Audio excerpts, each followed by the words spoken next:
Welcome to Season 4 of the Funding Love Adoption Podcast with Mal and Kate. We are two adoptive moms that seek to love, support, and elevate all corners of the adoption triad while running our nonprofit, Funding Love. Funding Love creates post-adoption experiences that strengthen bonds, build community, and restore people. And the Funding Love Adoption Podcast exists to bring education and awareness to those both inside and outside the adoption community. So pour yourself your favorite beverage and pull up a chair because everyone has a seat at our table. Together, we are Funding Love, the podcast.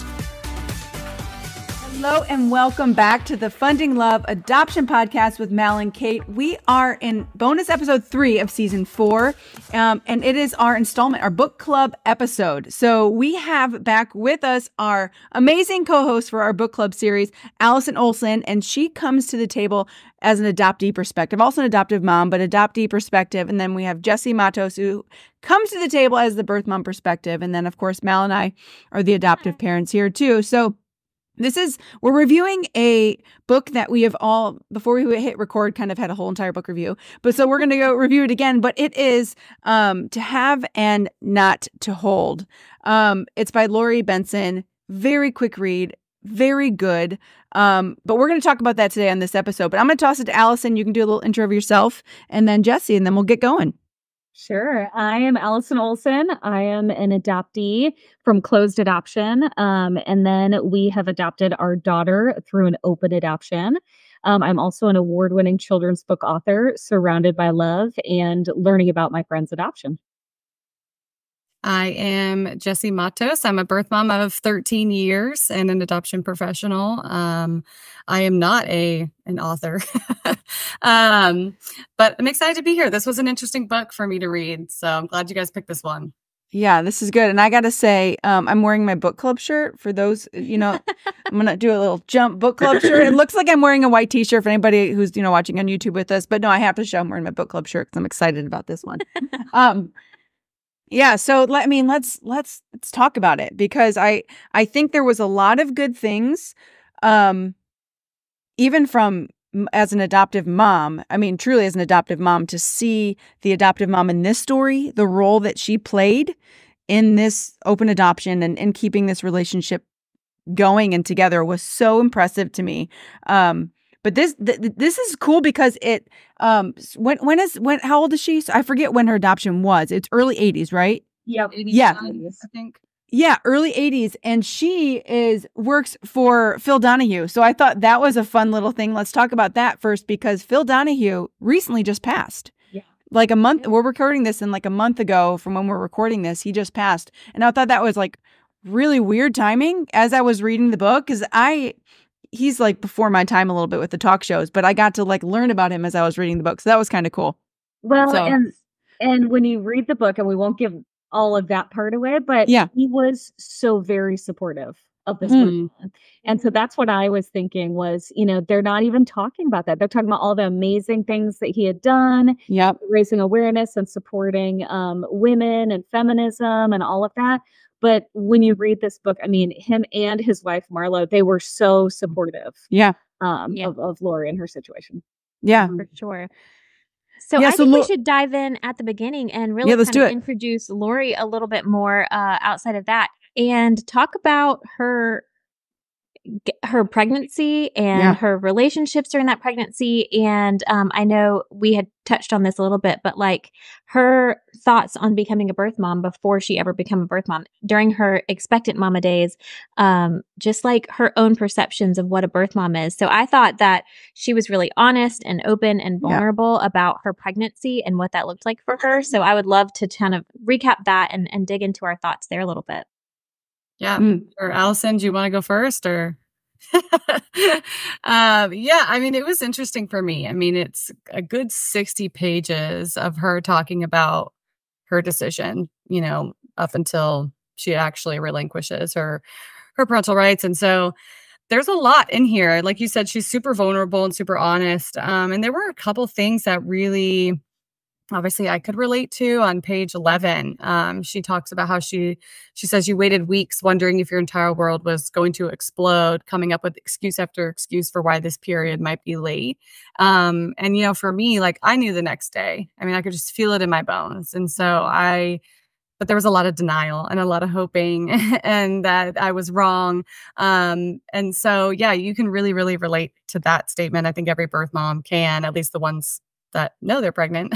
But it was interesting as I went through her explanation of who she thought birth mothers were, was also something that I could relate to.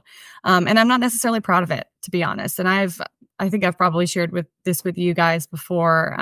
But she talks about how she wasn't your average birth mom. She was the unusual birth mom. She's 24. She's stable. She's, isn't struggling with any substance abuse, and she's physically and mentally fit. And while I might have felt those things before, I think it's important that we acknowledge that there are so many birth mothers like this. She's not unusual. And I felt that way for a very long time. And that's what prevented me from finding support and finding community, because I was not them. I was not a birth mother. I had my own internalized stigmas of who birth mothers were. But I know so many women and birth mothers who are exactly like me. Like, this is not an unusual case. And I think that's something I want the viewers and listeners to understand is, while she might think this, and I don't know how involved Lorri is with the actual birth mother community, but she's not unusual. There's so many women that come from all different walks of life.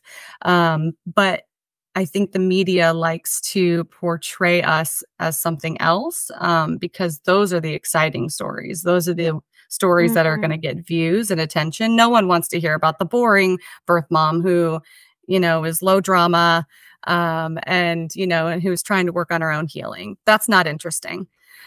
So I want people to understand these are not abnormal. We are not these mythical unicorns, that don't really exist. We do. Yeah. And Lorri was that. She was a 24-year-old young professional. And even at the time, she was in a stable relationship. So I think another stigma is like, oh, they're so promiscuous. They don't even know who the dad is. Like, she very clearly knew who the dad was. She was in a relationship with him, and they were trying to make this decision together. And so I think it really does kind of knock down that barrier of what people assume a birth mom is. Yeah. And I know that you guys would probably know this more, but our adoption agency kept telling us that. Said it's usually mid-20s, even early 30s. They said that's more the norm. And so, and I know we talked about this before we hit record, but the reason that I wanted us to read this book, this is the book I send to anyone that says, hey, we're thinking about adopting.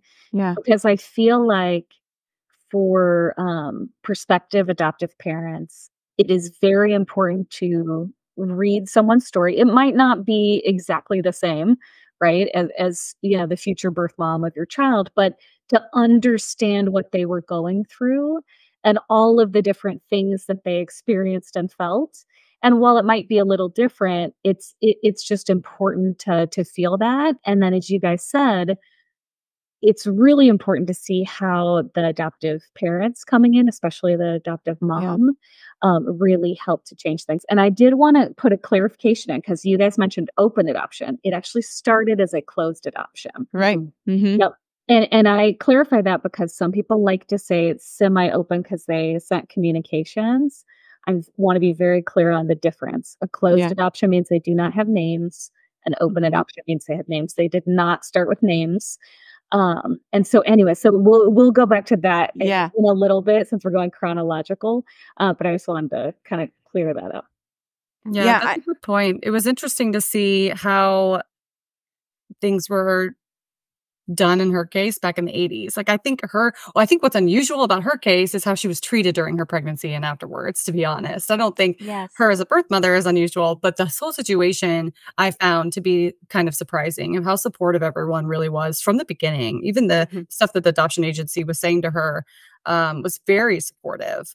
And they might have maybe not educated her enough or been totally transparent with her, but they were still really, really kind and had a lot of patience for her. And I found that unusual. Yeah, I mean, you're right. Even in the workplace, the time off that she was given before and after delivering, yeah, I felt like for back then was a bit of an anomaly for women in healthcare for the compassion that she had even from Phil and her family. I mean, we were coming off the baby scoop era when this was happening. And so, yeah, I mean, it was pretty surprising when I started reading about it. I'm like, dang, these people really supported her. They were so progressive, I guess, for that time. The adoption agency, the Cradle, kept saying to her, we're not in a rush. You can make this decision. Right. When she's like, I want to sign papers. They're like, don't sign them right now.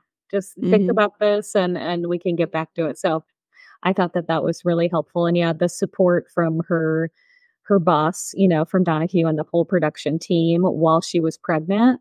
I mean, that was amazing. But I'm curious, Jesse's thoughts on, because there was a point where she said people were trying to convince her while she was pregnant of whatever decision they had in their mind. And she said, then it got to a certain point at work where it was awkward, where people didn't even know what to say. She's like, I was so pregnant and they'd already said their things, trying to push me in any different direction. So it was like a bit of awkwardness with folks. So I don't know if that was relatable, Jesse. It was just interesting to me. Yeah. I mean, it doesn't surprise me. I think in any situation when you're dealing with a friend who's got a choice to make, you can only say and do so much to try to get your point across. And then there comes a time where you have to step back and acknowledge that they might not take their advice. They're going to do whatever they want to do anyway.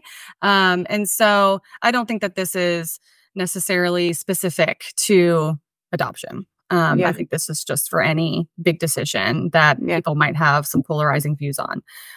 So I didn't really think anything much about that situation. It makes sense though, how people would be like, all right, we're done.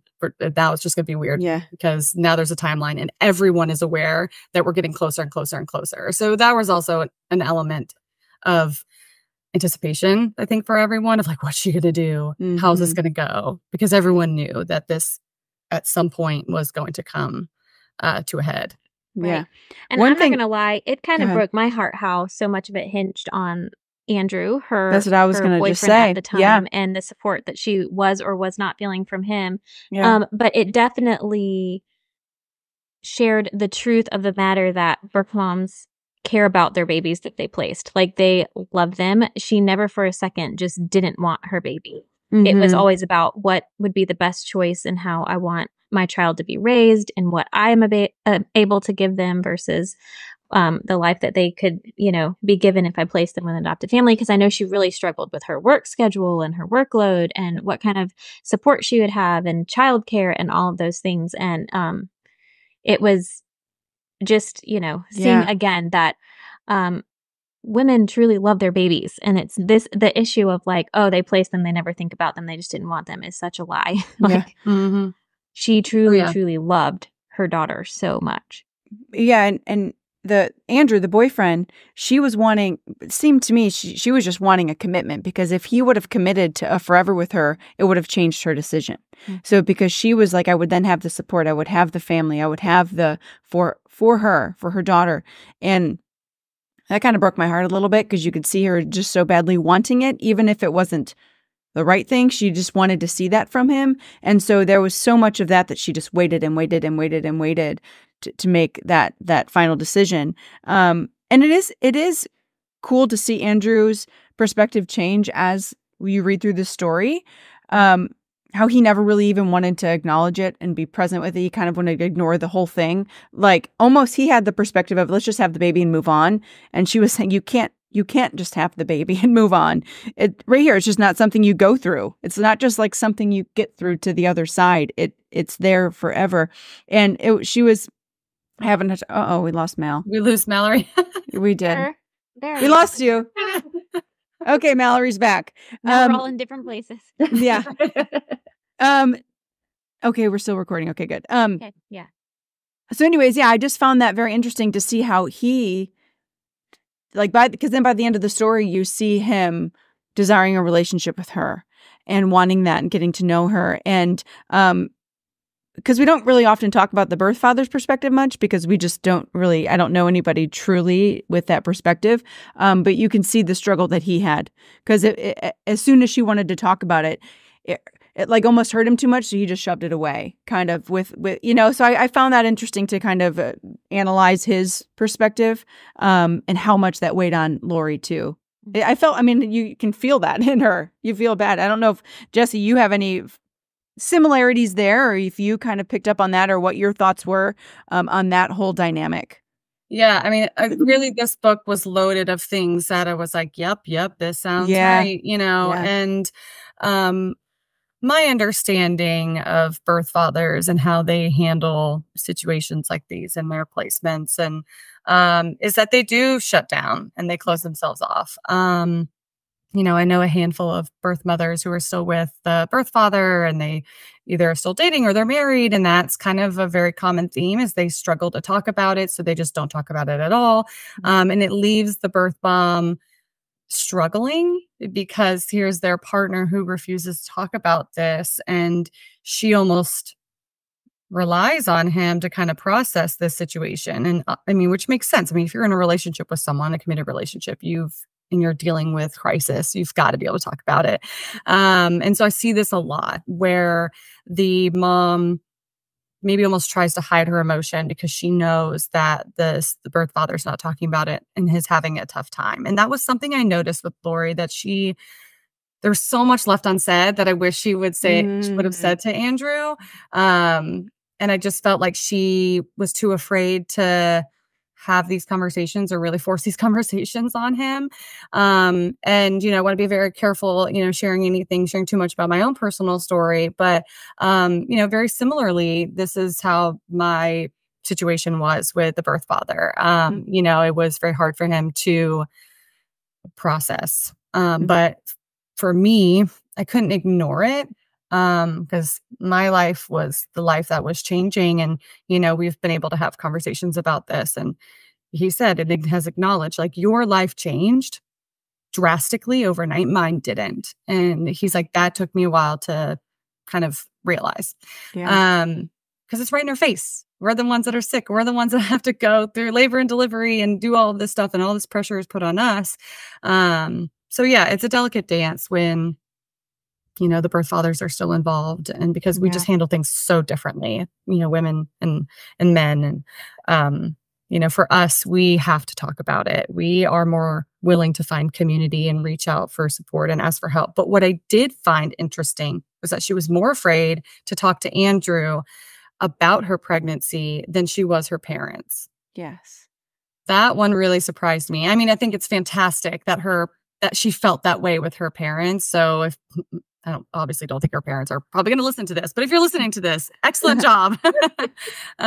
Because that's just fantastic that she felt so comfortable to have that conversation with her family. Mm-hmm. I know a lot of women just don't have that. So it's amazing. Yeah. And she also had her sister step in and say that we can raise your child.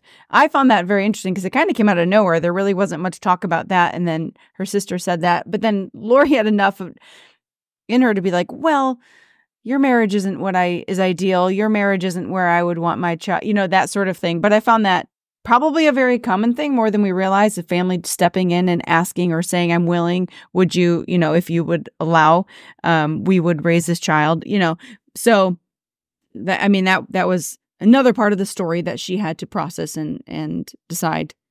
And I was proud of her. And that was another thing where her parents also stepped in and agreed with her decision. Yeah. Can you imagine telling a family member no? Right.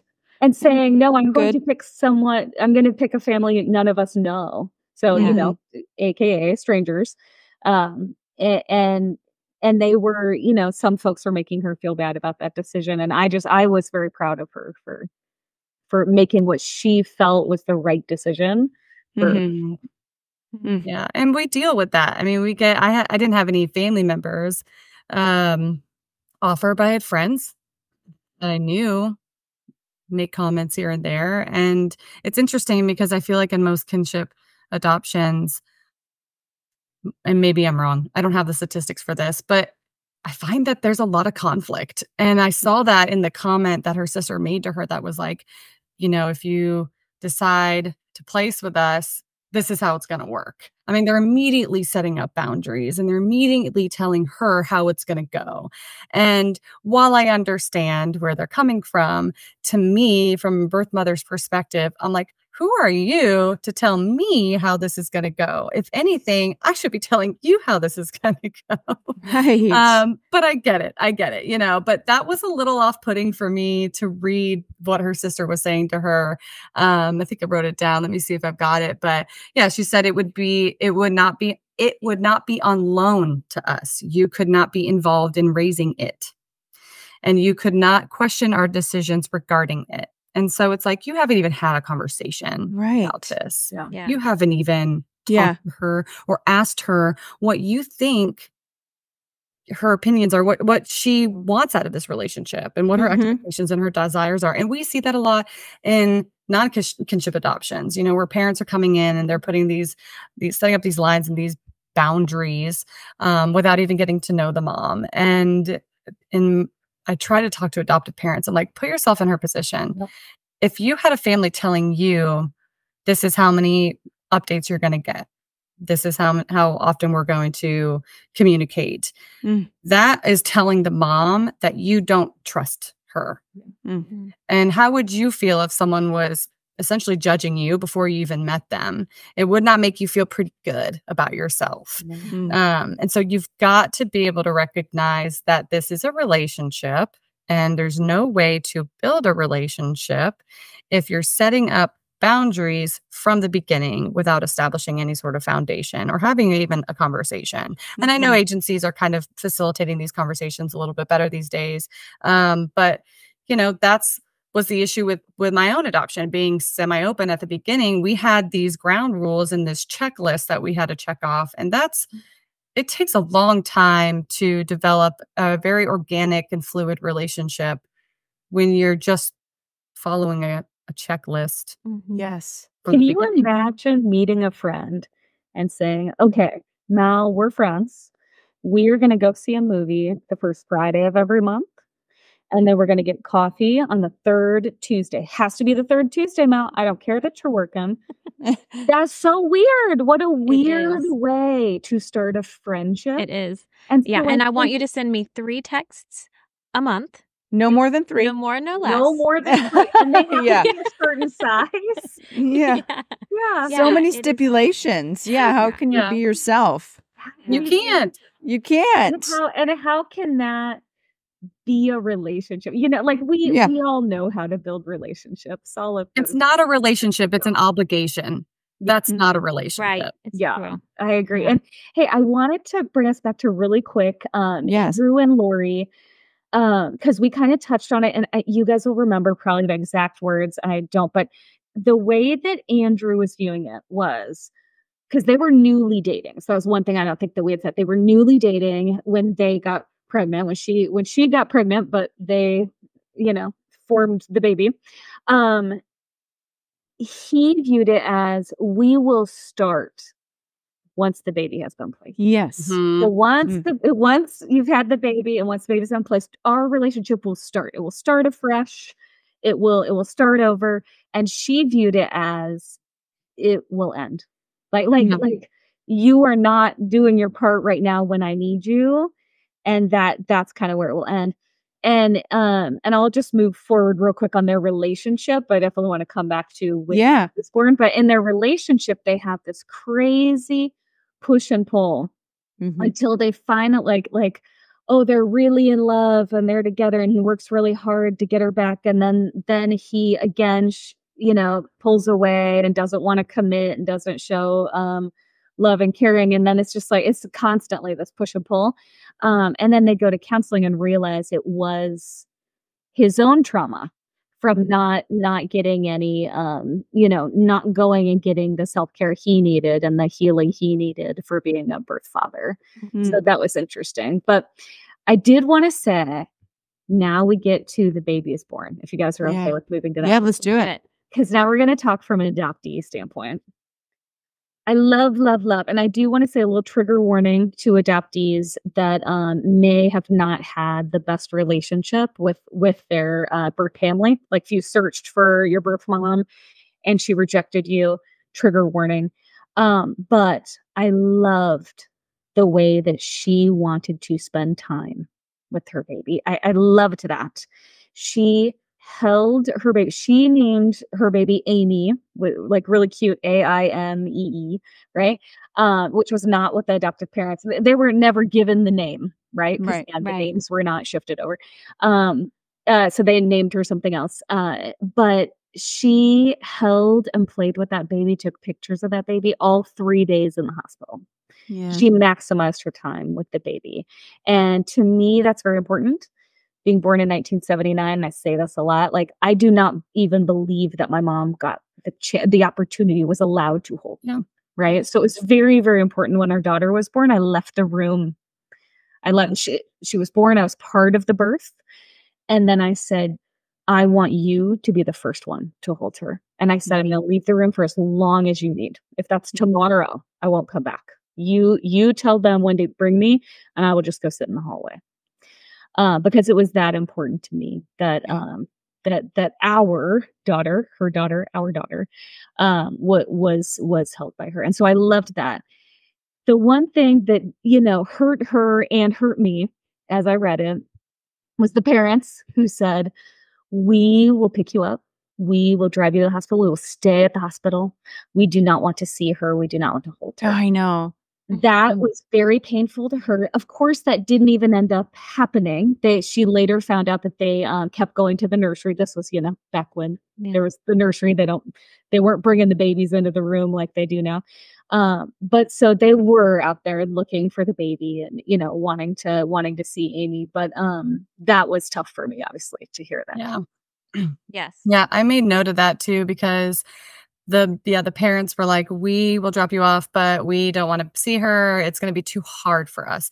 And then Andrew was like, I can't be your birthing coach because it's going to be too hard for me. Yes. And it's like, well, what about this mom? What about her? Yeah, like, who's supporting her? Say, yeah. And so, and I understand, like, of course I've been there. Like, I felt like such a problem as it was that I didn't want to cause any more problems for anyone else. I felt so responsible for everyone's emotions, which is why it was so difficult for me to process my own, because I felt like I was juggling everyone else's at the same time.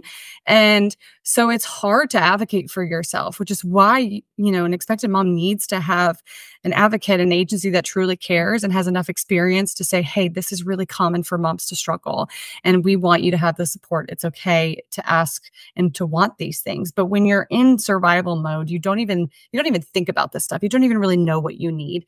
And it just made me so sad for her that the people that should have been there for her were also having to protect themselves. And so while you understand and can sympathize with them, it still was, Allison, like so sad that she had to ask a stranger to be her birthing coach and be there. Thank goodness she stepped up alone. Thank goodness she stepped up. So this is a Lamaze coach that probably is paid lots of money to come help with the birthing process, who I'm assuming did it for free when just being asked by Lorri, because it didn't mention anything about that. She just said that she asked and she said yes. So she was not alone. And the parents were there in the lobby of the hospital. But yeah, Jesse, you're so right. And the way you were saying the emotions, like I just never thought about that before. Yeah. How much it's really, really hard. Yeah. It's really hard. And I love that she got to hold her because, again, during that era, like that was not common. They normally whisk the baby away and that was it.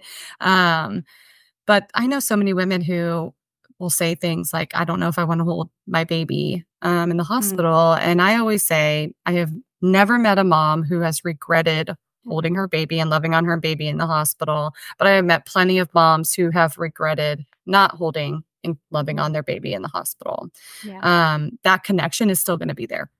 No matter what, no matter if you hold that baby or not. And you're only prolonging your healing if you don't love on and express that care for your child. And I think that's a good note for anybody listening that processes that way. Like, the avoidance tactic of processing pain of like, well, I can't be there for my daughter because that would be too painful, or I can't be there for my girlfriend because that'd be too painful. Like, it's not actually a healthy or successful way to process. Because the stuffing, like you said, it only will later manifest itself as regret when you do start to process those things. So it's just not, I think that even in those painful moments of life like this, there's still some beauty there, and you have to just, you can't just avoid it like that. I think that that's when you end up with the regret, when you're trying to avoid the pain instead of just saying, this is going to be painful, but I'm going to work through it, you know? Yeah. Exactly. You've got to work through it. Well, yeah, I mean, and just to go back to the fact that Lorri's mom or dad, parents didn't want to be there or meet the baby, Lorri didn't seem upset by that. And I think that speaks to what you were saying, Jessie, of saying you just felt bad that you were putting them through that you were just like, okay, that's fine. I'll deal with it. I'll deal with it. I'll deal with it. I'll handle it. Not worrying about or realizing what you actually needed was that support in this massive moment in your life. Because Lorri didn't even express that. She's like, oh yeah, I get it. That's fine. Like, instead of like feeling disappointed, you didn't sense any of that in her. So that is just speaks to the weight of even more of what these expectant moms and birth moms are dealing with in those times, is not even really worrying about themselves. And that's just incredible. And she might not have been disappointed either. Like, she might have genuinely been cool. But again, that is probably because she was protecting herself and trying to protect someone else. Yes. She could rationalize that decision, you know, and wanted to respect that because she'd already felt like she was probably letting a lot of other people down already. So I get it. I totally relate to that. And I see it happen all the time. So, you know, I love when a mom advocates for herself and says, this is what she wants and this is who she wants in the room. And I'm like, yes, girl, like, go for it. Like, it's fantastic to see, but it just doesn't happen often. No. Nope. All right, so let's move forward. So you said, Allison, what do you have there on your notes next? You said because I know you're going chronological too. Yeah. So communication. So after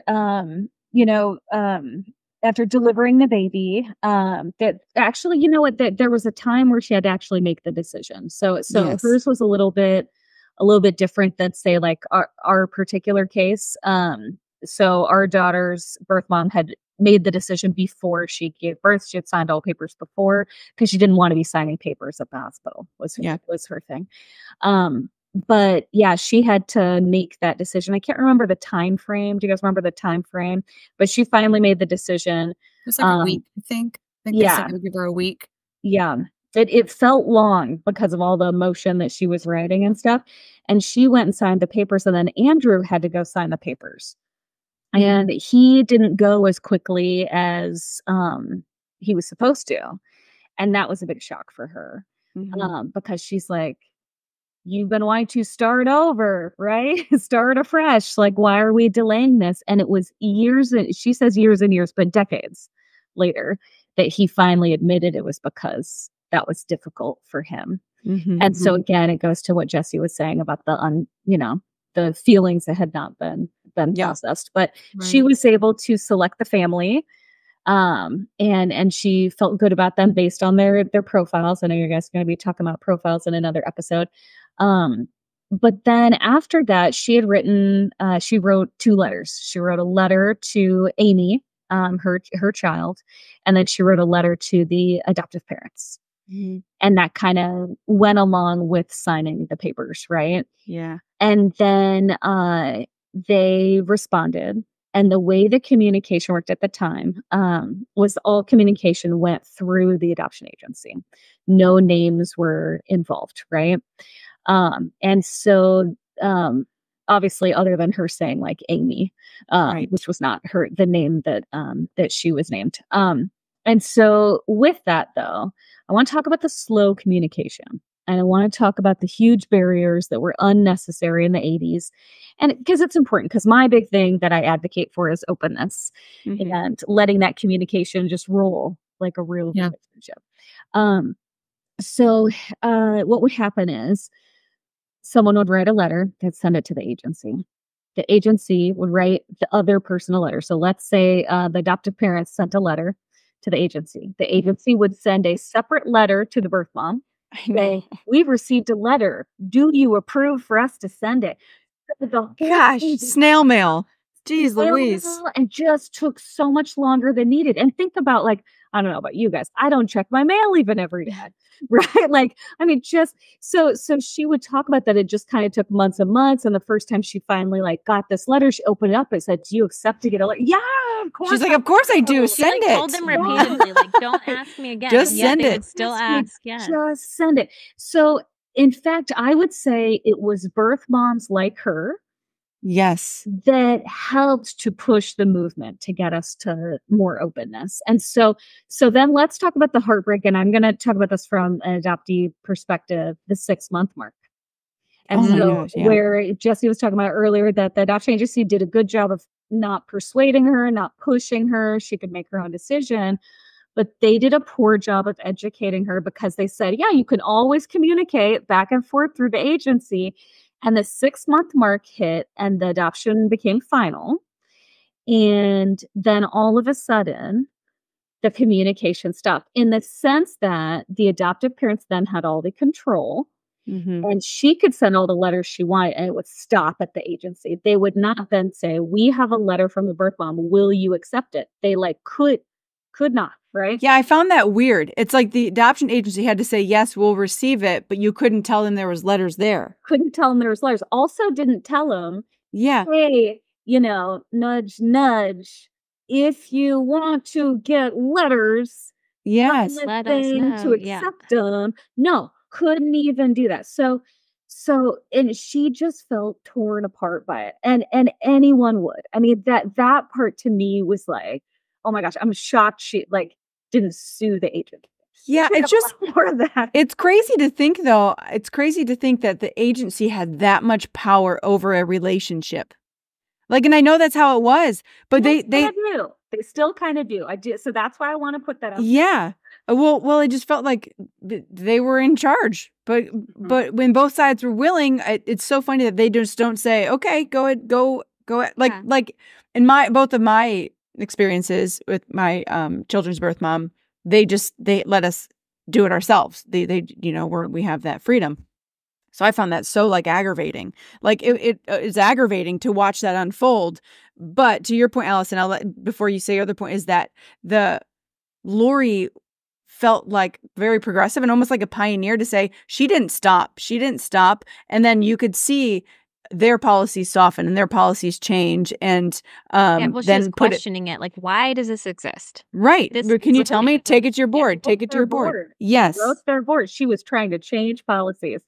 But most birth moms don't even feel like they have the power or the right or the voice to do that. And so I would just, and I know this might be kind of triggering, Jesse, but I would love to hear your opinion on this and any advice you have for birth moms that feel like they're hitting a roadblock in any of this. Yeah, for sure. Yeah, it was frustrating for me to read that because, like you said, while the agency was really supportive of her, they did not.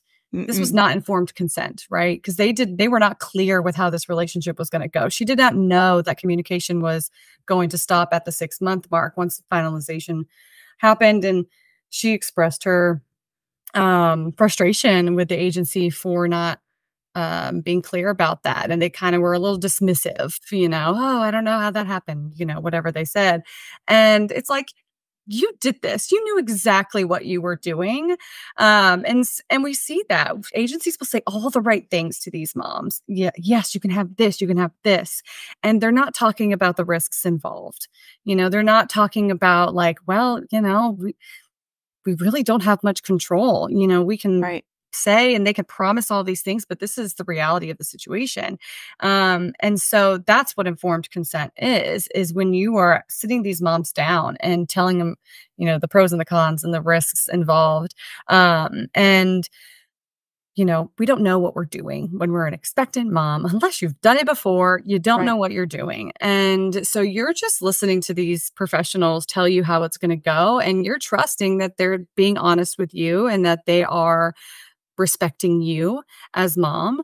But there's so much that's left out. And for this particular situation, I like that she was advocating for herself and for birth mothers as a whole and for the adoption community, really. But I don't think they would have listened to a different birth mother. I don't think that if she hadn't had such a public and fancy job, if she didn't have the college education, if she wasn't so well spoken, that they would have listened to her.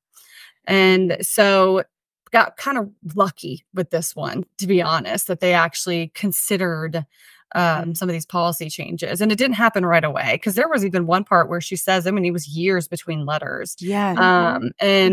But yeah, what I found interesting too was how the agency would then like kind of relay these messages. And so it's like, how much was left out? How much are they not telling the mom? How much are they not telling the adoptive family? What are they omitting from these letters that they think is appropriate? And so they're still kind of catering to the adoptive parents in that way, even by omitting information possibly. And we'll never know if they really did.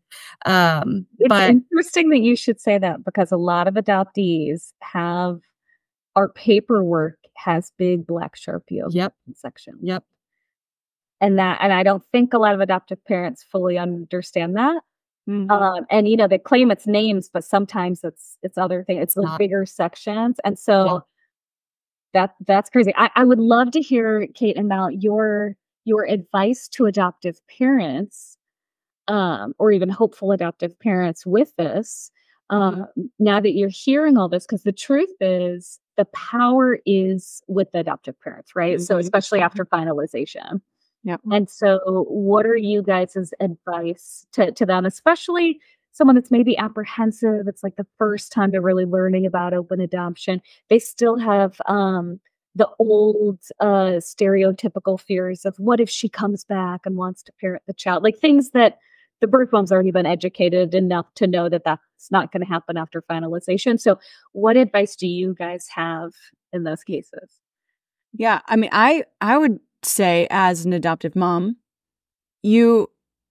or as a prospective adoptive mom, you have to be like strong in yourself. Like you need to do a little bit of self-reflection and say, like, kind of, I don't know if there's insecurities or if there's pride or something in there that you need to work on before you get into a relationship like this. Because what the adoptive mom did excellent in this is that she was always secure in her love for her child, her place in her child's life, was never questioned what the birth mother's intentions were, because she was so secure in that. So knowing that the birth mother's love doesn't threaten your love, and it doesn't discount your love, that the love is equal, the love is both are there, I think is so important as you navigate this relationship, because then there's no competition, there's no reason to not engage.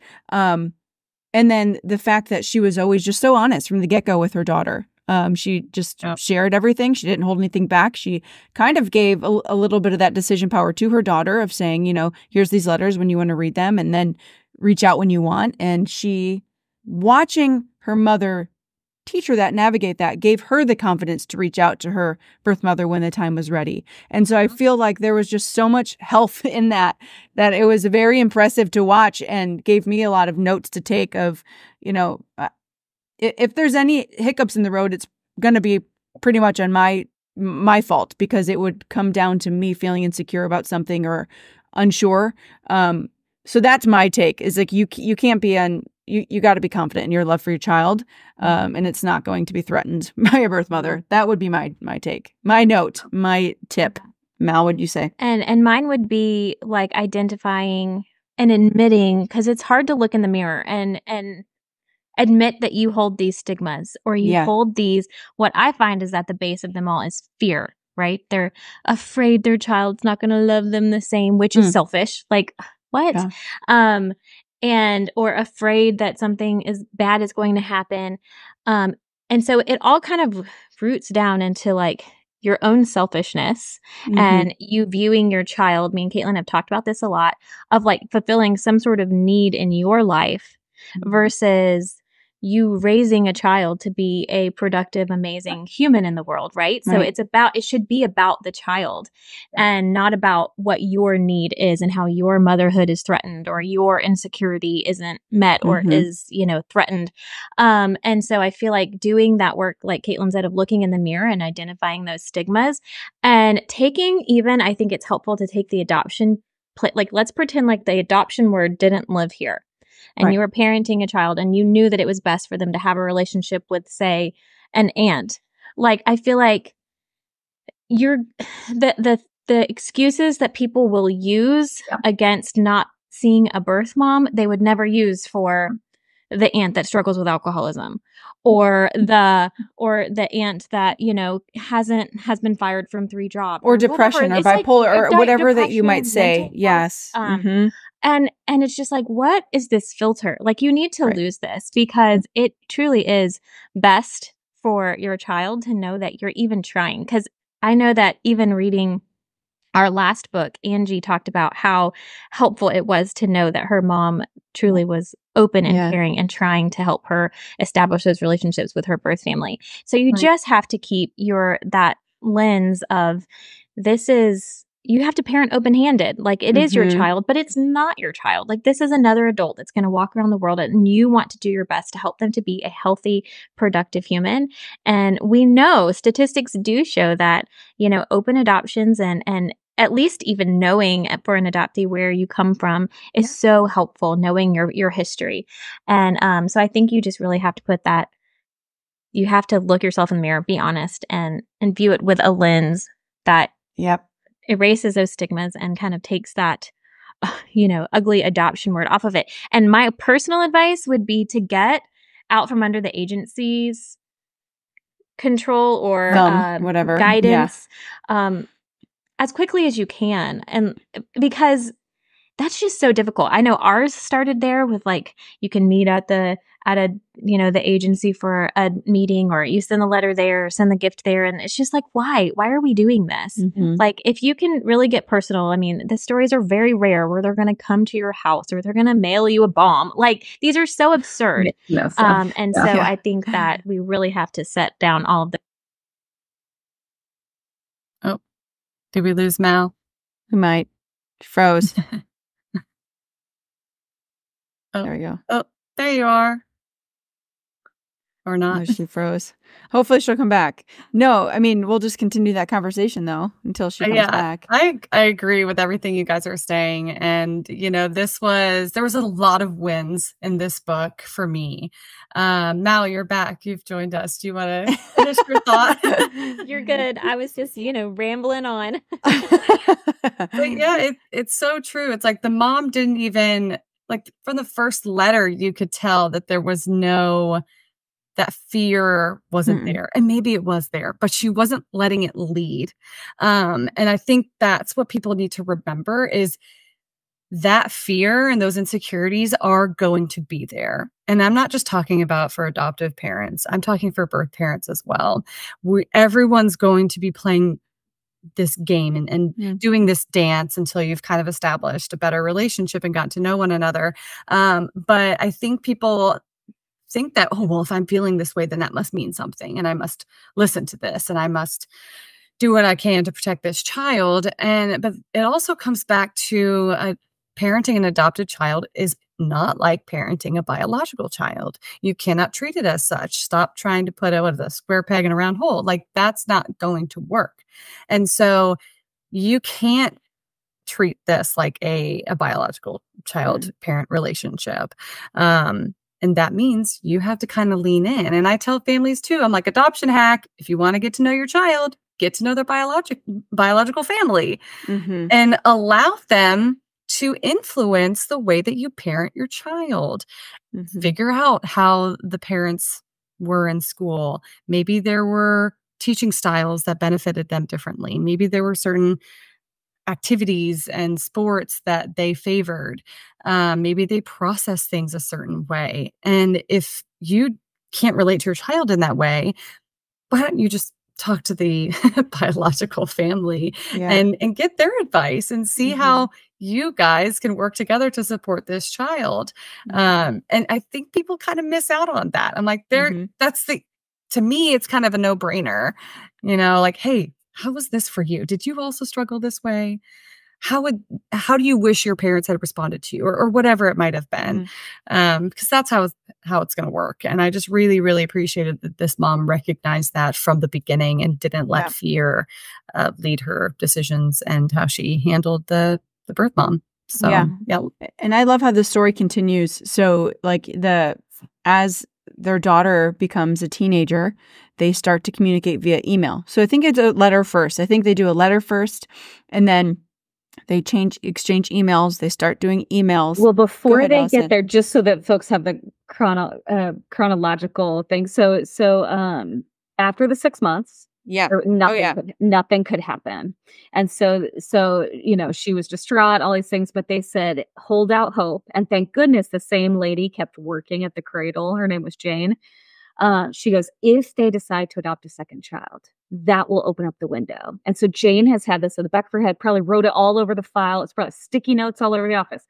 If this family comes, calls us again, we've got to immediately notify the birth mom. So that is a good thing for the agency. Yeah. Again, she's limited by all their crazy rules.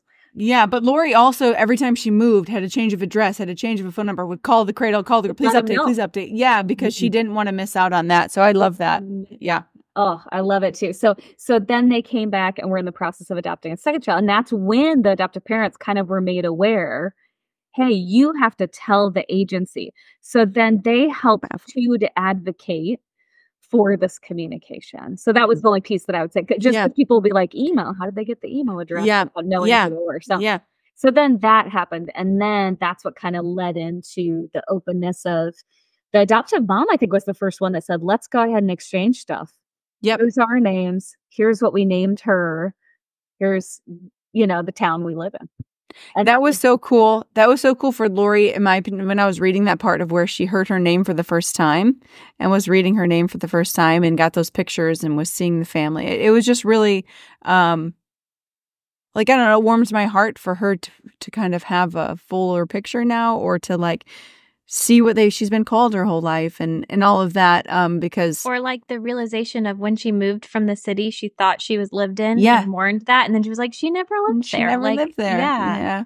So just her, I know we talked about this last time. Was it her sondosphere, right? Or was getting filled in of what her, right? So the ghost kingdom, what she thought it wasn't, she was being filled in with reality. So that was so cool to watch that happen for her. But because she advocated and she never lost hope and she kept communication with the cradle, their policies did end up softening and changing and opening up because she wrote the board. Why does this policy exist? Why can't we communicate?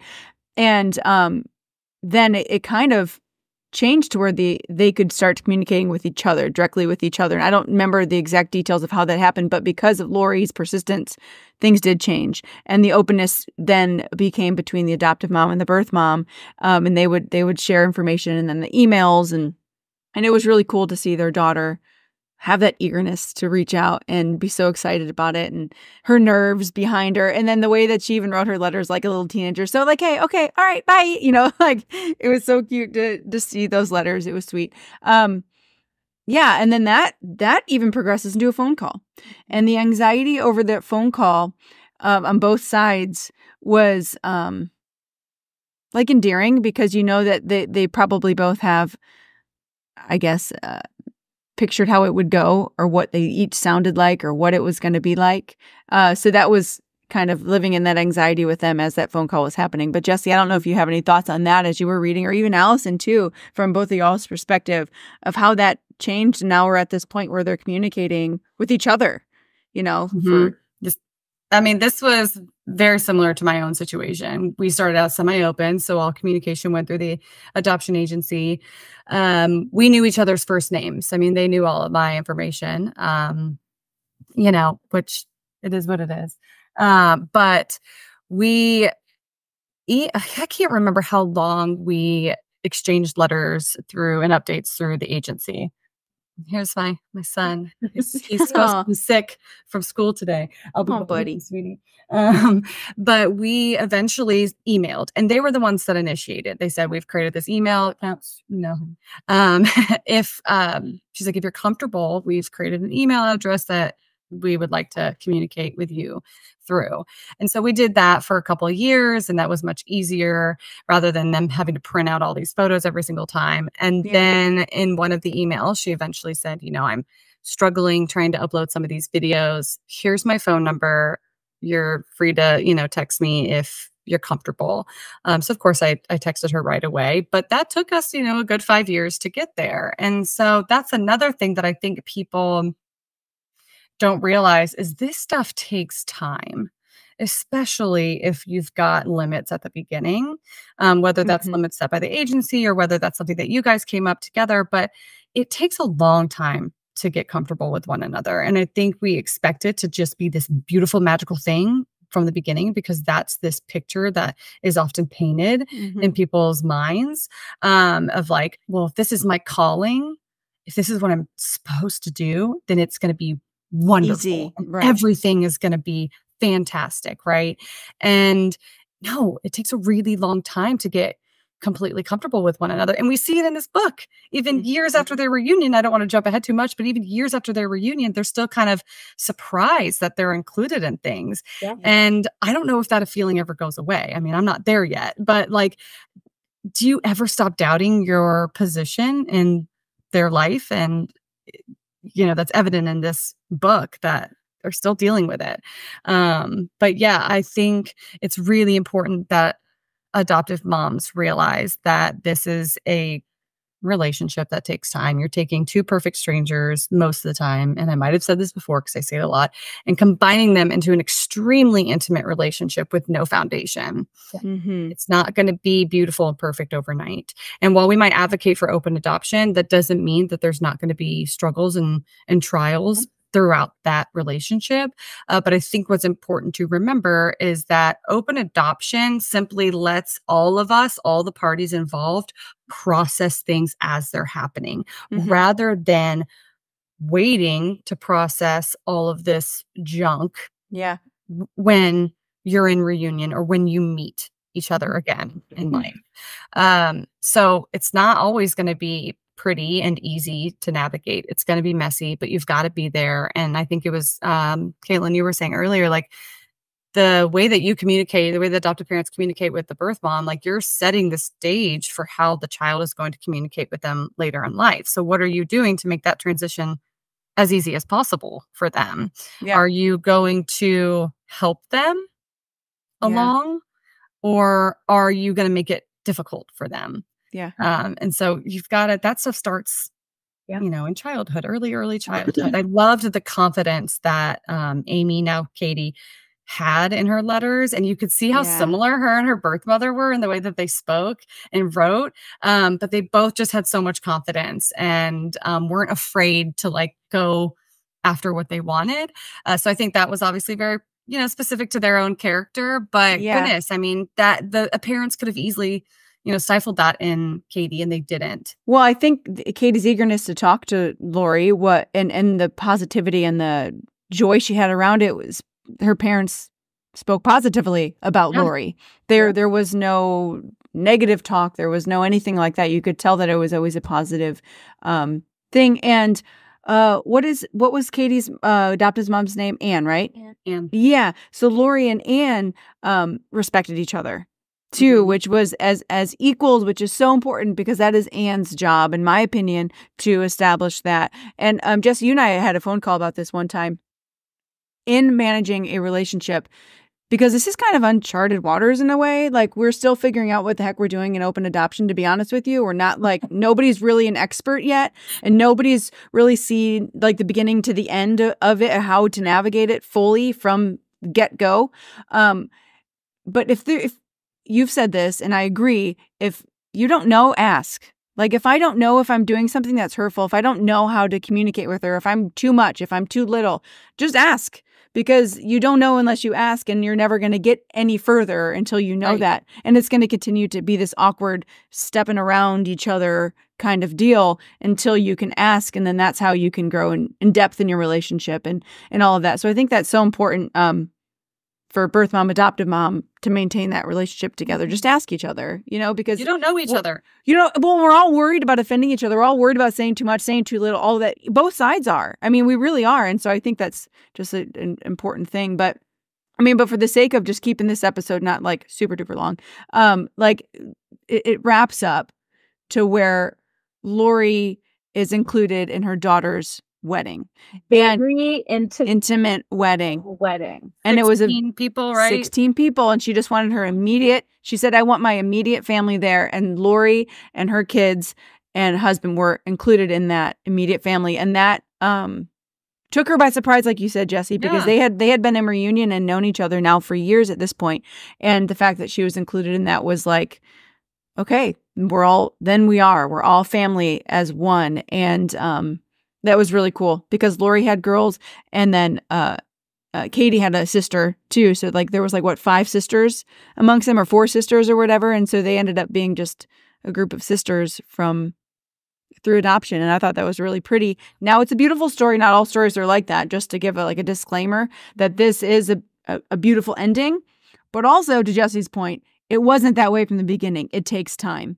So, and you never want a birth mom or adoptive parents or an adoptee to lose hope that could be, because it does take time to establish the depth of that relationship and that intimacy that they ended up with. But it really was a beautiful story. And yeah, I mean, that's my thoughts on that. Anybody wrap up with your thoughts? I had one extra thought. Let's talk about it. When we were talking about like the intimate family and we were talking about the sisters. Yeah. So, formerly Amy, now we know she's Katie. Yeah. Her sister was also adopted, right? Mm-hmm. Because that's how they got to the cradle again, and then were able to communicate again. But she is in a closed adoption, and they did not do the same kind of communication. So whether that's, education on the birth mom's point that she could do that, or for whatever reason. And so Amy/Katie, that individual that this whole book is about, she struggled in the beginning when she was going to send the first email to her birth mom. Oh no, what if I get close with my birth mom? I don't want to hurt my sister. Yeah. And so that's the point that I just wanted to say again, from an adoptee standpoint. Number one, we are always overthinking and care too much about other people's feelings. We kind of take it all on ourselves. So the comforting of that, and in the very end, the fact that they all were included and they all felt like they had these additional sisters was really, really cool to me. And so just because I know we have different situations, and it's very, very common to have children with 2 different adoption stories, or 3, or however many kids you have, with different adoption stories. Don't let that hold you back from having a great relationship with one child's birth family, because very likely they will come in and kind of heal some wounds around the whole family. So that's the only piece I would say. But I loved that. I loved that in the end, everybody was kind of ended with a happy story. Yeah. Mm-hmm. Yeah. Right. I agree. Mal, any closing thoughts on your end? Oh, no. I mean, I think not as a birth mom, as an adoptive mom, for me, it just reiterated the importance of trying, the importance of keeping our kids at the focus, and not letting our own insecurities get in the way. Because that, I have it underlined in the back of the book, how she said that the reason for the success of their adoption story, and she acknowledges this isn't everybody's story, she says, is Anne's attitude and tremendous ability to love and be secure in that love. Mm-hmm. And how even during the times, and it was on page 171, where she says, even when Katie was in her teenage age and she once said, "You're not my real mother," Anne was smart enough to know that Katie was just trying to say the one thing that would hurt her most, and recognized in her gut that Katie knew who her real mother was, and that didn't threaten and cause her to pull away from, promoting that connection. And I just feel as an adoptive parent, that was my biggest takeaway. It's we have to continue to try for the sake of our children and for the sake of the birth family. You just gotta be brave and just do it. Yeah. Because your child is being brave. Yeah. They had no choice. Right. You have a choice. Yeah. Yeah. Yeah. And lead by example, because your child's going to need that. Yes. Yeah. Oh gosh. So many takeaways. So if you are listening to this and you haven't read the book, we gave you a lot of, we kind of like spoiled it for you. Yeah. But still read it because we did not cover it all. And so if you're listening and you're like, oh my gosh, I got to read this, read it. And like Allison does, buy it for everybody because it really is worth reading. And it's so simple. You could read it on an airplane ride, to and from. It's a pretty quick read. It took me a while because I had to like stop and process. So it took me probably like 3 nights of reading. But it was really good. So Allison and Jesse, thank you girls again so much. This has been so fun. This is book 3. And so in book 4, we already know what we're doing. We're going to be doing Adoption Unfiltered. So that is like it's a book. It's like a compilation. Yeah, there it is. Jesse's showing it. If you're watching on YouTube, Jesse's showing it. It's like a compilation book. So isn't it like multiple stories within a book? So it'll be good to read. We'll post it on social media too. So you can find the link or buy it. It's on Amazon. So anyways, thank y'all for listening and tuning in to another episode of the Funding Love Adoption Podcast with Mal and Kate. We'll see y'all next week. Bye.